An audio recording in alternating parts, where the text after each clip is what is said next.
Hello, guys. Thanks for tuning in to another episode. Today's guest is Jajuan Harley, current NFL free agent safety. We talked a bit about what was going through his mind while he was transferring from one college to another back in the day, as well as some of the important lessons that he's learned throughout his high school, college, and pro career. But before I spoil too much, roll the intro.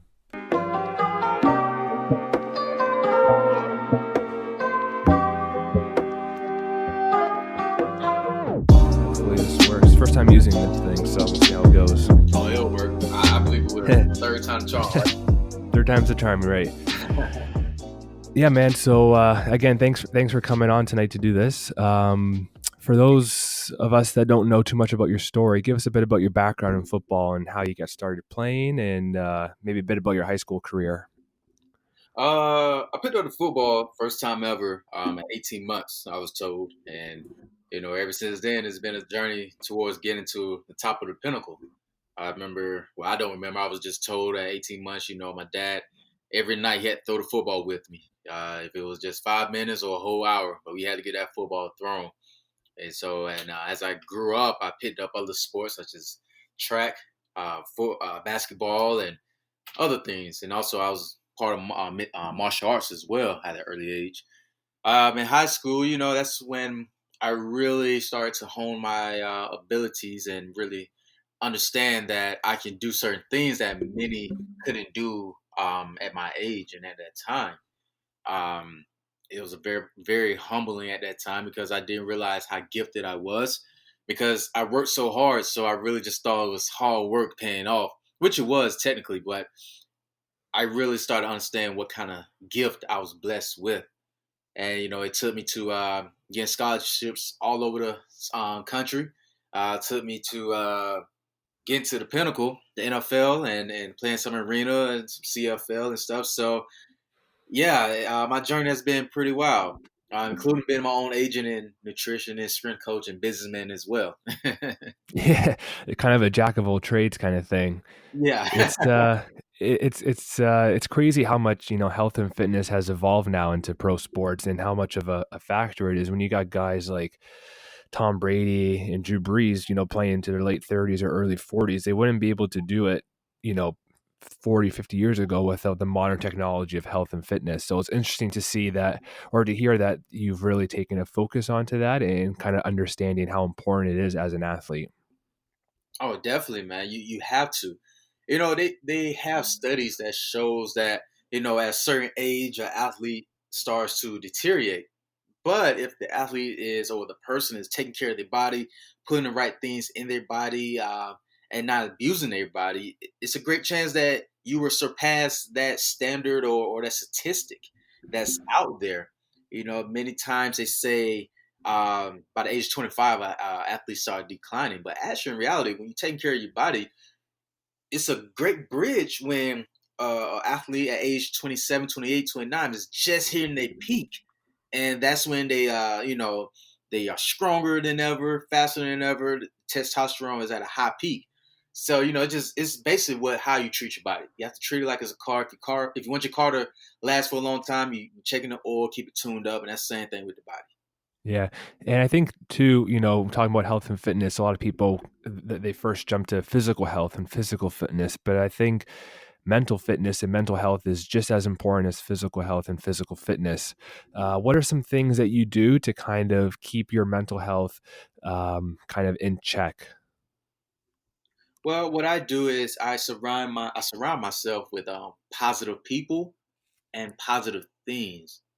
I make sure that I'm taking in positive images. So I'm careful of what I allow my eyes to see. I'm careful of what I allow my ears to take in as well. Just as like I'm watching the food that I'm putting in my body or the drinks I'm putting in my body.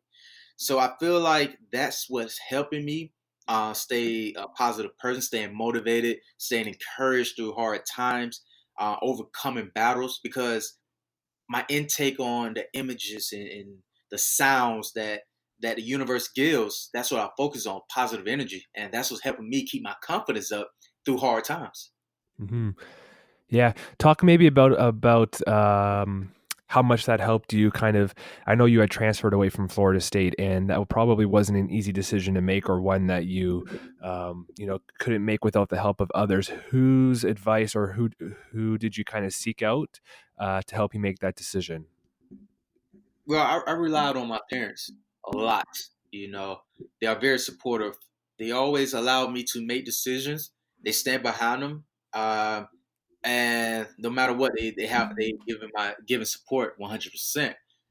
They knew they raised me a particular way, and that's to have a backbone, and that's to, not be afraid to make decisions that could be hard and be able to live with those decisions. So my parents really was there 100% of the time, throughout that process. Yes, it wasn't easy because you leaving home, attached to Florida to move to Tennessee, but um, it was tough. It was tough at Florida State. Mental battles, physical battles.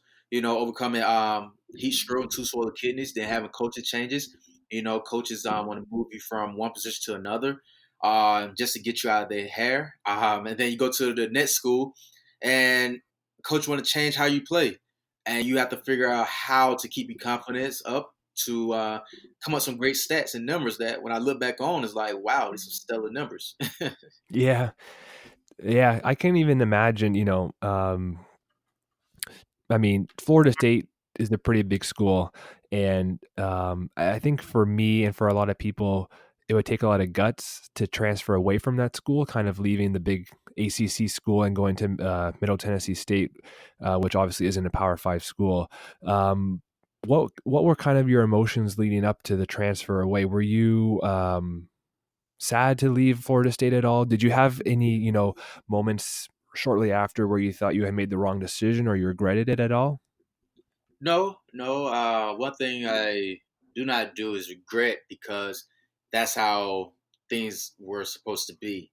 If I didn't go through those triumphs, I wouldn't become the person I am now to keep persevering through tough times, and keep believing that greater could come.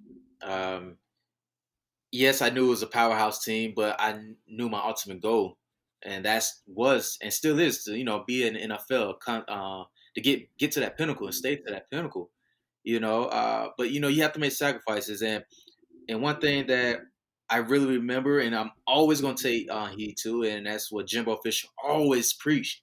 It was that boys do what they want to do, and men do what they have to do, and that was a decision that I felt like as a man, that's what I had to do to become the person I am today. And if I never made that decision and I did what I wanted to do as a boy, I still would be a boy to this day. I would not be Mhm. able to speak to you as a man with a stern backbone.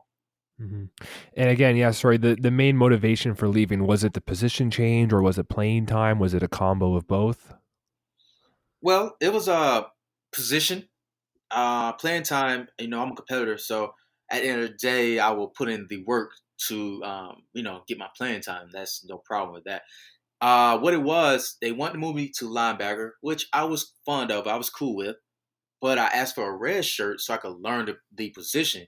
Because once you're in college, that time is ticking. It doesn't stop. It constantly rolls. And I just was hoping to get a red shirt so I could at least learn the position, develop, put the weight on, so it won't be bad weight to become an effective and efficient linebacker. Unfortunately, it wasn't granted that. I don't fault anyone. I don't hold any grudges towards any of the coaches or anything.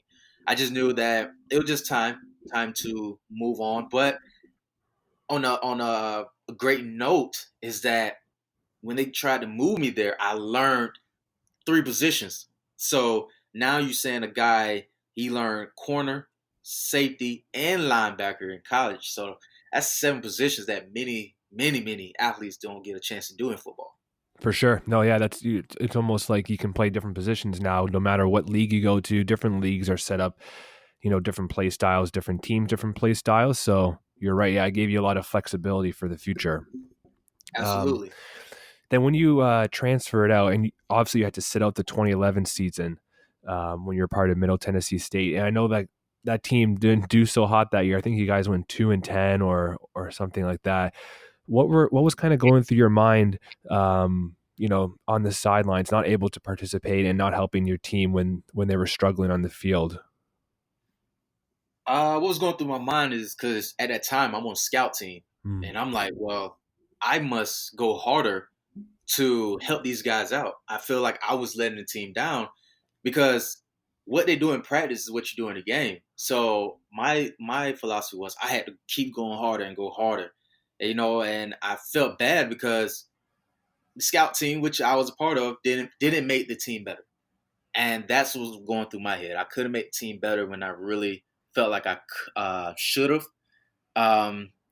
What should I have done? Going harder, blitz harder, tackle harder, something. And to this day, I still think about that because helping others is what I love to do, and I felt like I couldn't do it like I wanted to at that moment. mhm. When even in that 2011 year, obviously you were kind of the newer guy in the team, not so much a freshman, but I guess that would have been your junior season. And coming in kind of as a fresh face, what kind of things did you do, or how hard was it to kind of be one of the guys on that team and kind of get that team chemistry up? Well, it really wasn't hard to win the fellas over. The guys they saw the hard work that was put in on my all time and during the time that was needed with the team. You know, uh, the players accepted me well. Unfortunately, it just I couldn't win over the coaches, Mm, and that's something that bothered me for a long time because it really, really started to affect me because I'm a young kid still at the time, and to go through that mental battle was pretty tough. When I look back on it and I look on it, if I didn't have the positive influence of my mother and my father, I truly believe I would broke down, and you wouldn't be talking to me in this interview today. mm-hmm. Oh yeah, it's for sure. It's crazy, when you think about how much parents help you out throughout your life. Different situations, kind of sometimes also in unexpected situations too. Your parents come and help you out. So it really seems like your mom and dad really kind of was that that rock in your family kind of thing that kept you grounded, kept pushing you to do the right thing, and yeah, it's funny how life works out sometimes. Oh, definitely, man. That's why I'm a big believer of, honor your mother, honor your father. And I'm just grateful that I was raised in a two-parent home. Unfortunately, my dad passed in 2018. And then my mom, they've been married, what, 34 years? He passed, 2 days after my birthday in 2018. And then a couple months, less than a year, she's diagnosed with, in the same year, with breast cancer. So and she survives it. She Hmm. survives. She won bail in August. I'm sorry, I think it was August 3rd. And that just shows they knew that they had to pass something down to me, and what they passed down was perseverance. To persevere through the hard times and always looking for greater times. It may be dark right now, but the sunshine is coming. It's coming. It could be gloomy now, but the sunshine is coming, Hmm. and that's what they instilled in me throughout my entire life. Hmm. And I'm sure that that kind of mindset helped as well lead up to the NFL draft. I was reading one of your articles, and you talked a lot about you had the pro day at Florida State, was it, and you were killing it, talking with Mike Mayock and whatnot, and then kind of the phones went silent. Talk a bit about what was going through your head at that time, and again how your parents helped you out in that time. Oh man, we just knew it. We knew it, man. We had a great pro day, man. You talking? I'm still looking back at it. 4.31 laser 40, then a 4.38 laser 40. Uh, Competing against Xavier Rose, who's a Pro Bowler for the Minnesota Vikings. We came in Florida State together, outperforming him. Oh man, it was just amazing day on a slippery day, a rainy day, and we just knew after Mike Mayock said what he said, and keep an eye out for this guy. We just knew how that moment was coming and whatnot. Um, but unfortunately, it didn't happen like we thought it would have. I remember, I was able, being my own agent, I was able to get to the rookie minicamp of Seattle, be on the short list for 49ers, getting Green Bay Packers interested, and then Denver calls me in for a private workout, and then eventually, signed with the Buffalo Bills. But I remember the scouts telling me that, we really thought you would have been drafted, but you was thrown under the bus. And, Hmm. still to this day, it's like it doesn't hurt me because I don't hold any grudges. I was able to release that side of me, that dark side of holding grudges or anything like that, because I found peace.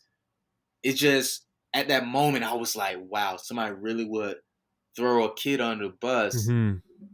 That's tough, man. You want to feed your family. You want to do things for your family, but at the end of the day, the positive side, that helped me get rid of weeds, as I say, or bad vibes, or people that doesn't deserve to be on this journey with me or success with me. So I found the truth out of people. So it was a positive out of this terrible situation. Yeah. What kind of happened throwing under the bus? Obviously, you don't have to name names if you can't. But what were kind of circumstances surrounding that? Because that's something that I really haven't heard before happening leading up to an NFL draft or anything. Yes. The thing was, they was saying, I'm not, like I said, I'm not going to say names, but it was just he doesn't have a work ethic. He doesn't want to work. He doesn't listen, this and that. But the thing that shows that is not true is because if I didn't have a work ethic, I wouldn't be able to stay in shape as I am now. I wouldn't be fast and stronger now if I did it than I was years ago if I didn't have a work ethic. When I got the Buffalo Bills, my IQ showed. I know it was told that I didn't have an IQ, and I went from seventh on the depth chart with the Buffalo Bills to second screen fighting for first. And players coming to me for tutoring for the playbook. And we played in a difficult playbook. And it's the playbook that the Philadelphia Eagles are using now, the defensive playbook by Coach Jim Schwartz. And that is a 57 defense that you must have an IQ. You cannot be no dummy in that defense. So it was things like that really hurted me because they would take word from a coach before they take word from a player. Yeah. How much does that motivate you now today, to prove them wrong or to have that chip on your shoulder? Is that still in the back of your mind when you're pursuing your dream of playing NFL football once again? No, not anymore. Because No. I have faith that the door will open back up and I will get back to that stage. If I said Hmm. that I was using that as fuel or trying to get revenge, once that happened, the fuel and the motivation will be gone. So I don't want to say, "Oh, I'm using them as fuel." No, because I know we're gonna get back there. It's a okay, you know.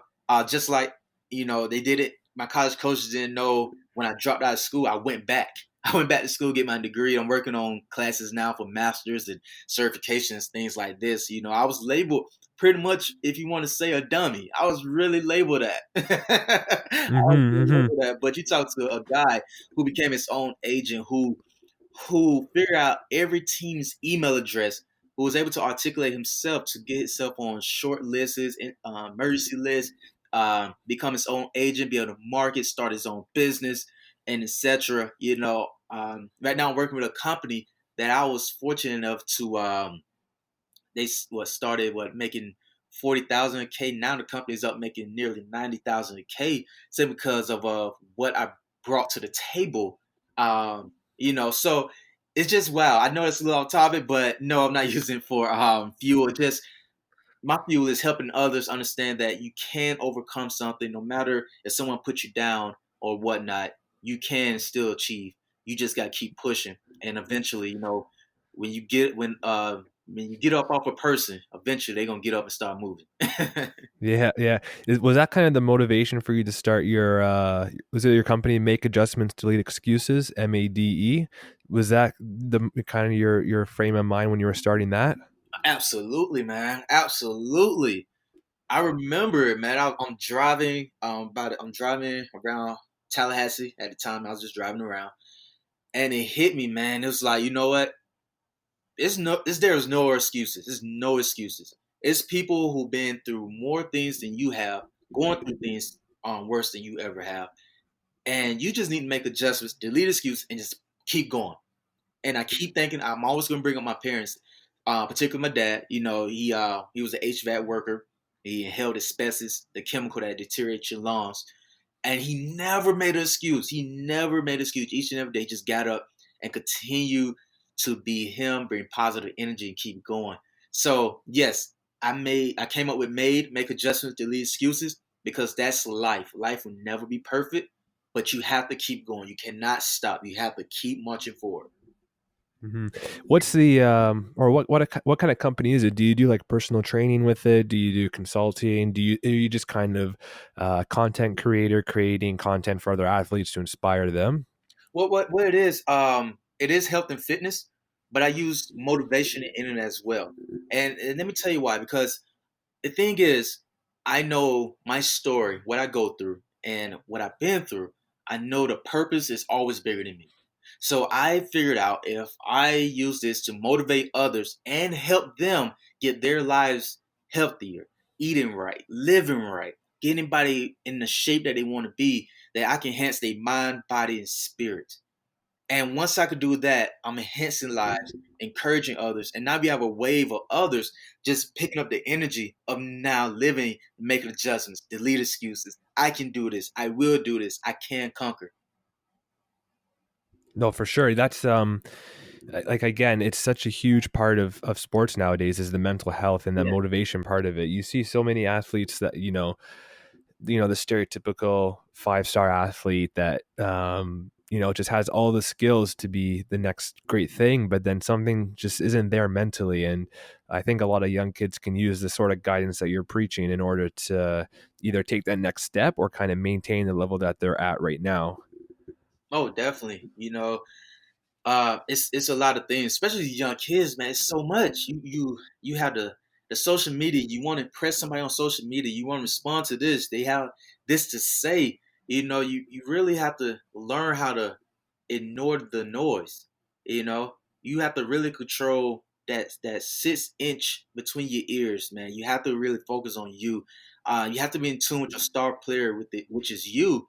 And a lot of athletes, they get out of that element. They forget that, if you don't take care of yourself, you can't take care of nothing else. Or my favorite one is, it's all about loyalty, but at the end of the day, self loyalty is taking care of yourself, man, and just focusing in on who you are, becoming a greater you, tapping into your greatness. But you can't do that if you're not ignoring the noise that's out there, and that's negative energy, instead of taking in the positive energy. For sure. I know you talked a bit about kind of different teams, different leagues you played for. It's been over all over the country. And even I know you came up to Canada for a bit for mini camps. How do you kind of manage being away from home, being away from your family as you're traveling all around the country? I assume you were doing that all alone as well. You didn't have any family travel with you. Yes, man, it's pretty tough. It's tough. Like I said, I was in Baltimore. My dad passed, and it was tough not to be there. I know he didn't want me there. I could tell, and I feel like I granted his wish because I could hear in his voice he didn't want me back home to see him in that predicament. However, yes, it's tough. I have a wife. We got married May 25th of this year, and just traveling and going different places. It's like, wow, I'm leaving my wife. She's working on a doctorate. I'm here. I'm there. But the thing is, my family, my support team, they understand. They know how important it is to me to get to that pinnacle and use that as a platform to help others. They know how important it is, and I really commend them. I really thank them, Mhm. and I'm very fortunate because a lot of people do not have that on their support team. Yeah. I know you mentioned in one of your articles that at one point money and fame was kind of your motivation. And now your motivation is kind of the people around you to inspire them and to inspire others. When did you kind of make that switch in motivation? Was there a specific time or a specific thing that happened that made you switch? Or was it kind of just a bunch of things happening and then, kind of just led into that? Well, I feel like it was just the events of things that led up, and I'm going back to make sure you have the right people in your circle. Because at that first stage, when I first was coming out, and I was like, yeah, man, I want to get the money, I could do this, blah blah blah. But that fed into those I was around or associated with it at the time. Everything was about money. Everything was about attention. But as people start seeing that maybe this window is shutting or the tunnel's getting darker, they disappeared. And I found out who was truly there. And then I started realizing that, you know what? It's not about me. It's about honoring my ancestors and those came before me, my parents, those who are in my circle now who are very supportive because they the ones sticking around. That's hard to stay supportive to someone who's a dream that could be considered impossible, and they are right there. I must support them. I must do it for them, And then after I do it for them, look who's watching. It's somebody's coming after me. It's somebody who's need that extra motivation and looking for it to say, you know what? It's never too late. I'm possible. I'm turning impossible to I'm possible. So once I hit that stage, man, I'm at peace. And I tell you, I have to give a lot of credit to my mother, my father, and my wife. Those three right there, they really helped me transition to a more peaceful and at peace man that I am today. For sure, man. I can tell, your voice and reading your articles and everything that um just kind of the place that you're at mentally and spiritually. Um, and I think that that's really inspiring for a lot of young athletes out there that are, chasing the money and the fame and knowing that, that only gets you so far. And that motivation can only get you so far because that's going to go away one day. Hmm. What's there at the end of the day is your family, your friends, you know, things that make you just feel good inside. Money and fame, those are kind of external things that those external pressures, but you really need to have a love for the game and a love to inspire others in order to kind of succeed the way that you're trying to. Yes, yes, definitely, man. Because So what's your oh, go ahead, sorry. oh no, I just gonna say, because I'm looking at this as well. When my wife and I get ready to start a family, if it's, I could say, kids, you just keep pushing and you do the right things, be patient, and things can open up for you. And they could say, honestly, say, my dad did that, so I know it could happen. You know, because one thing I tell you, everybody wants you to be, you have to practice what you preach. You definitely have to Yeah, do that. So that's what I'm saying. What I'm doing now, I know I'll be able to pass this on for generations and generations to come. So you will definitely be able to see little seeds growing of hard, determined workers and entrepreneurs and businessmen and businesswomen because they know what it takes, but they saw their father or their granddad or their great granddad do it, and that's the foundation I want to lay down. for sure. What's your day-to-day looking like now training to get back into the NFL? How often are you training per week? How many hours per day? Oh man, my schedule is wow. So with me training clients and being my own agent, PR, and all that above, Yeah, yeah. I usually, like I say, I start my day like 4:15 in the morning. All right. I train my clients from like 5 to 6. Come back, relax, get some sleep, get some breakfast, and I train 5 times a week. And if it's not from the time frame of like around maybe 11:30 to 1, it's usually gonna be at night around 8 to about 10:30 or something like that. So I have to find my ways to work out. Some days I have to break it up. I have to do cardio in the morning, weights in the afternoon, and fundamental techniques at night. So some type of way I find a way. And it comes back to make adjustments, delete excuses. So I have to make adjustments throughout this whole process to make sure that I'm getting what I need so I could be ready when the time comes. Man, that sounds like crazy crazy hours in the day. Oh For yeah. waking up at 4:15 AM, I have trouble waking up at 9 some days. Waking up at 4:15 is just crazy. How do you, or I guess, I mean, I'm gonna assume that some days are easier than others and, there are some real struggle days in there. How do you kinda just stay focused and not give up when there's, those moments where you're just like, "Man, this is real tough." Passion. My passion It's wakes all me up. about passion, eh? Yes, my passion keeps it going, man. It's times, yes, I wake up. Sometimes I look at the alarm like, why? Yeah. Why? But then I think when I say my why, I realize I know my why. And my why is enhancing lives, helping others. And when I get to that gym, I get help others achieve something that they thought they couldn't. Help them overcome things that kept them down and get through obstacles. And that cheers me up. And you talking early in the morning, I'm fired up. And I'm like, wow, okay. So I'm gonna use the same energy they giving me back, and they don't even understand what they're doing for me.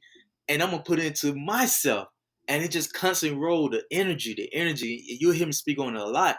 But that right there, passion, man. I tell people all the time, you can have all the adrenaline in the world. We could and eventually that adrenaline gonna wear out. But one thing about passion, it goes nowhere. It will be with you forever. That's interesting. There's one guy that I follow on Instagram, YouTube, whatever, all social media channels. His name's Gary Vaynerchuk. I don't know if you ever heard of him or come across his profile. It's Gary V on Instagram and Twitter and the main handles. He talks a lot about inspiring people to kind of follow their passions. And he's saying, kind of to paraphrase him, you better make sure that you have a passion for what you do. Because if you don't like what you're going to do, someone out there is going to like it more than you, and they're inevitably going to be working harder than you at it. So if you don't absolutely love what you do and are so passionate about it, someone out there is going to love it more or be more passionate. And then, just the way that things work, if you're more passionate about it, you're going to put in more work and they're going to do better than you. So it's real, it's interesting to hear you talk about passion, and because that's something that I listen to a lot of Gary V, and he talks a lot about passion, and that's, one of the reasons why I started this podcast, one of the reasons I'm doing a lot of other things is because of passion. And I think that if you're not living your life doing things you're passionate about, then it's going to be a lot harder to be happy day to day. Oh yeah, I totally agree. Yes, definitely. Listen, man, thanks a lot for doing this tonight. For guys or girls that want to check you out on social media, how can they reach you? You can reach me at Jajuan M as in Michael Harley, as JajuanMHarley. And you can also check out my website, post some newer blogs and workouts and everything at JajuanHarley.com. That's www.JajuanHarley.com. Awesome, man. Again, thanks a lot for doing this. We'll keep in touch, and we'll have to do this again someday. All right. Thank you for having me here. It's a great honor. Thank you so much. Have a good one, man. You too. Once again, guys, thanks for checking out this episode of Inside the Mind, a podcast about athletes. If you enjoyed any part of this episode, please share it with your friends and family, and I'll talk to you next time.